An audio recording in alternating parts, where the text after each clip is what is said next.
Global Typhoon, Chairman TV. Weather update.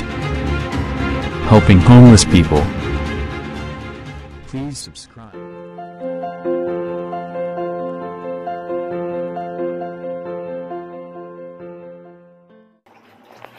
Magandang umaga po. Ito po ang ating latest update para nga po dito sa mini-monitor natin na si Bagyong Emong. Si Bagyong Emong nga po ay na-maintain ito yung kanyang lakas dito nga sa may West Philippine Sea at namataan niya po yung pinakasentro nito na nasa 265 km west-southwest ng Sinait, Ilocos Sur or 245 km west of Bacnotan, La Union. Tinataglay po nito yung lakas na aabot sa 85 km per hour. Malapit po sa pinakasentro niyan at may gustiness po yan o yung pagbugso na aabot ng hanggang 105 km per hour. Kumikilos nga po ito pa southwestward sa bilis na 20 km per hour. At tinaas na nga po ng bagong pag-asa DOST yung mga storm wind signal. Nakataas nga po ang storm wind signal number 2 sa may parte ng Ilocos Sur, southern portion ng Ilocos Norte, western section ng Abra, western section ng Mountain Province, at dito po sa may Benguet, La Union, Pangasinan, signal number 2 din po dyan, at signal number 1 naman sa Ilocos Norte, Apayao, dito po sa may Cagayan, Kalinga, eastern section ng Mountain Province, eastern section ng Ifugao, at eastern section ng Nueva Vizcaya. Signal number 2 naman yung western section ng Nueva Vizcaya. Signal number 1 din po sa may Isabela at ganun din po sa may Zambales. Iba yung pag-iingat at paghahanda nga po sa ating mga kababayan dahil nga meron po tayong tatlong posibleng senaryo nitong si Bagyong Emong.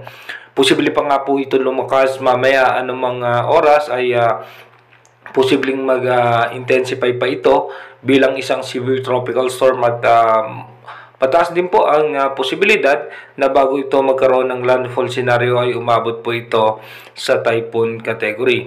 Ang unang scenario po natin, posible nga po dito nga po sa may parte ng La Union, posible yung pinaka-entry point niyan at diyan po yan unang magla-landfall. Then lalabas po yan dito sa may Apari, Cagayan. Ganon din po yung second scenario natin, posible naman po dito sa may parte ng Lawag o ng Batak, Ilocos Norte, yung kanyang entry point.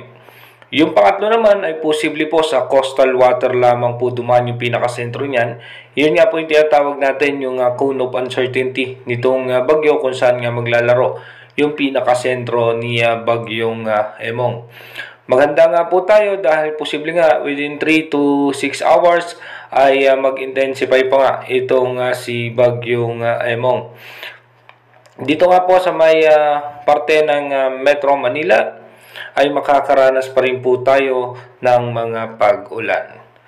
Dito naman po sa ating advanced weather forecast, makikita naman po natin na yung makakapal na kaulapan ay tumatama na nga dyan, sa may parte ng Pangasinan, Bataan, Zambales, Ilocos Region, at yung mga pag-ulan ay umaabot na rin po yan dito sa may parte ng Northern Luzon.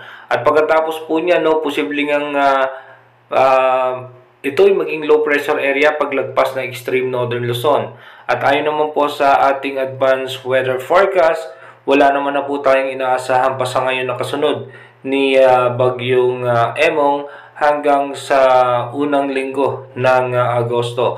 Puro habagat po yung ating mararanasan, kaya yung western section po ng ating bansa ay mananatili pong makakaranas ng mga biglaang pagbuhos ng pag-ulan dahil nga po sa hagupit naman ng habagat. Again, inuulit po natin yung ating advanced weather forecast is possible scenario pa lamang po yan. Malaki pa rin po ang posibilidad na magbago po lahat yan. Kahit nga po yung pinakasentro ngayon ni Bagyong Emong dahil nga po malayo pa ng bahagya sa kalupaan yan, malaki pa rin po ang posibilidad na magbago po ang kanyang direksyon. Kaya manatili tayong tumutok sa ating advanced weather forecast para malaman natin yung mga posibleng sama ng panahon na makaka-apekto sa ating bansa. Mag-iingat po tayo palagi. God bless po sa ating lahat.